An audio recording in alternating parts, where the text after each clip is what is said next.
This is Ethiopia. You know it. Ethiopia is looked at by the modern world with disgust. To the outside world, it is an impoverished, hungry, war-torn area, even though many people have barely heard of what goes on inside the nation.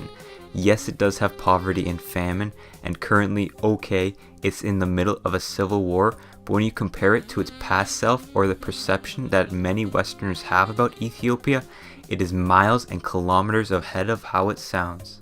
After all, this is one of the most ancient regions on the planet and the only African region to survive European colonization, combined with the fact that Ethiopia has some of the highest growing economies and populations worldwide means the nation is rapidly improving.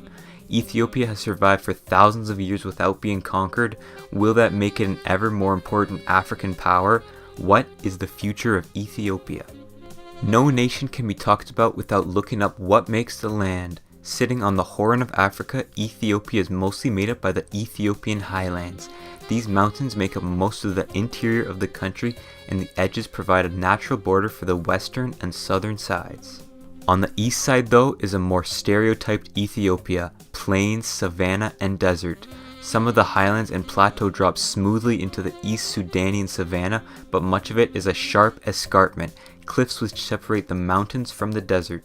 Now, in pretty much any other country on Earth, the way borders work is by having the mountains and rivers on the outside to protect the country, with the flat, farmable land on the inside to feed the population centers. Ethiopia flips this around. The flatter, easier to live in land are on the outskirts, with the mountainous, harder to live in land on the inside. But besides the expected invasion or two from the flat exterior, this is an excellent geography for keeping the Ethiopians thriving. Look at the satellite map of Ethiopia. The land, which rises about 2 kilometers off the ground, is much greener than the outskirts of the nation. In fact, it's a lot greener than the rest of East Africa too, and it all has to do with H2O. Many rivers of the region spawn in these highlands, flowing down to lower lands. The Awash, Shabelle, Juba, Baro, and the Nile River. You may have heard of that one. Lakes like Lake Abaya, Ziwe, and Tana also scatter the region's holy nature, filling up with pools of water. This has transformed Ethiopia's center into a green escape in the middle of the desert, and it's here where the ancient peoples of Ethiopia made their civilization. Look at the population density map of Ethiopia compared to its geography. Almost all Ethiopians live in the mountains. It's here where they can survive, drink water, farm food, make cities, culture, civilization, and as an added bonus, you can prevent invasions pretty easily when you live on top of a mountain. Maybe geography didn't let attacking be their strong suit, but the Ethiopians have defended for thousands of years. They ought to have it figured out by now. No one will be able to push them out of these mountains. Almost all major cities were built in the plateaus and valleys of the highlands, and it's exactly why the Ethiopians are an ancient group of people. They are defined by the cool green mountains, which literally save them from the rest of the region. But just how have the mountains saved the Ethiopians? Not all of what defines a group is made up of physical features. There has to be some history behind them, and there's a lot to cover since it's in these highlands where it's very likely that humans first evolved. Ever since advanced civilizations sprung up in Ethiopia, they have been independent from foreign rule. Almost all changes in Ethiopian society came from inside the mountains. It is honestly like a time capsule to the past, with the prehistory and ancient culture still alive there.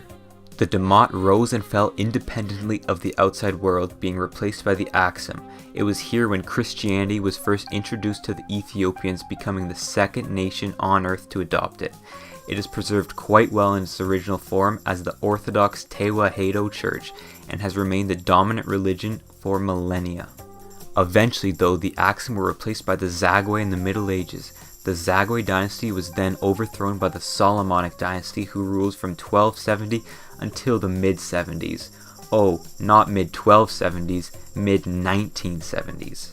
The Solomons ended up controlling the Ethiopian Empire until its modern form, but in the 1500s they made contact with the Europeans, who turned out to be pretty important in a couple hundred years. And when those European empires entered into an age of expansion, Ethiopia entered one of isolation, known as the Zemene Mesefint, or the Age of Princes. The emperors almost had no control over the country, which was split up into multiple princedoms fighting for power, and when a nation is weak and decentralized, someone is going to try to take over. And who other than the British attempted to conquer the land, but a coalition formed against them, headed by Tewodros II. He modernized Ethiopia, creating a national army, restructured administration, and established sovereignty of the Ethiopian nation-state.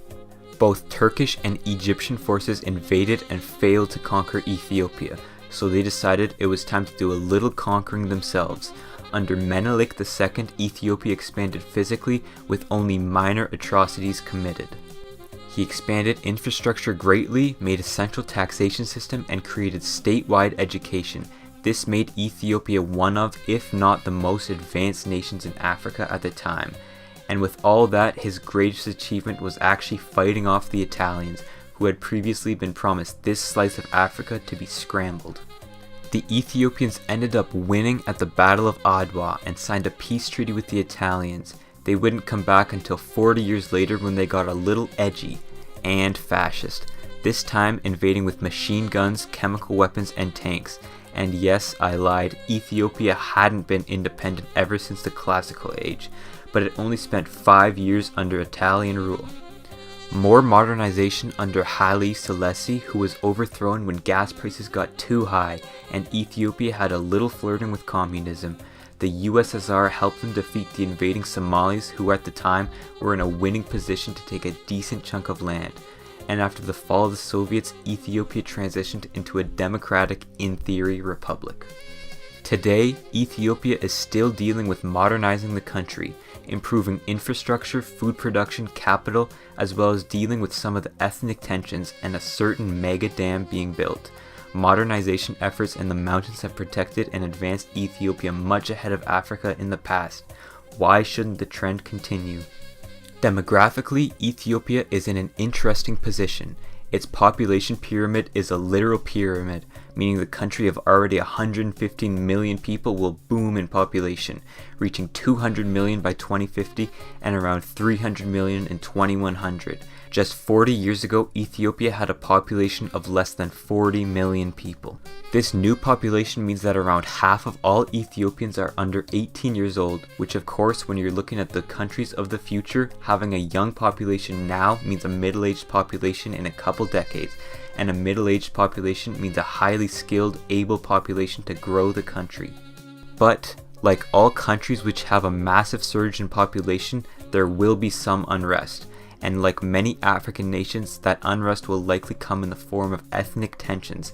Ethiopia is, after all, still a multi-ethnic, multilingual country. The largest ethnic group and language is the Oromo, making up about a third of the country. The second largest group is the Amhara, with their language Amharic, making up about a quarter of the country. The rest are smaller regional groups, none making up above 6% of the population. The Somali, the Tigray, Sidama, Guruje, and many others make up this portion. Over the course of millennia, many ethnic groups have been blurred by interracial marriage, especially in the core highlands. But outside, on the outskirts of the country, there are certainly distinct pockets of non-Oromo, non-Amharic people groups. Most in the south and west, but most notably the Tigray in the north and Somalis in the east. When the country inevitably has tension due to the rising population and industrialization, it's in these regions where the pain will go, while the central areas reap the rewards of a modern country. And the country has a long way to go until fully industrialized, with an urban population of just 20%. You will likely see more ethnic groups on the outside try to break off of Ethiopia in the future, at least until the center is rich. Then of course, they'll beg to stay. But just when will that heart of Ethiopia get rich?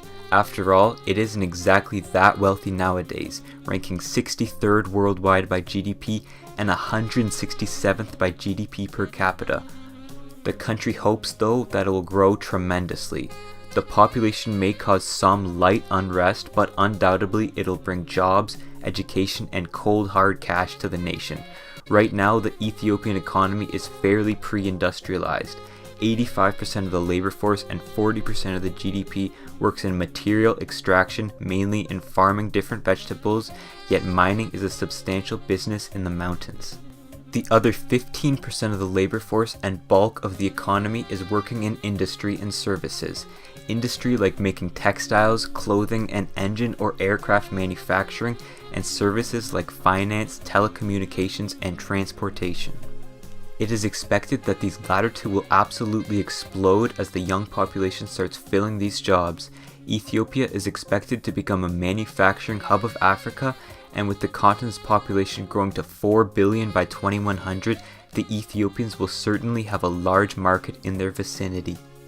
If Lagos, Nigeria is trying to become a continent-wide financial hub, the New York City of a new Africa, Addis Ababa will be the Chicago, a manufacturing and transportation center of the continent.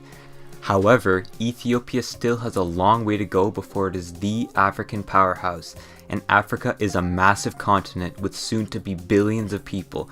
Why is Ethiopia going to be its power? Why not the 50 other nations?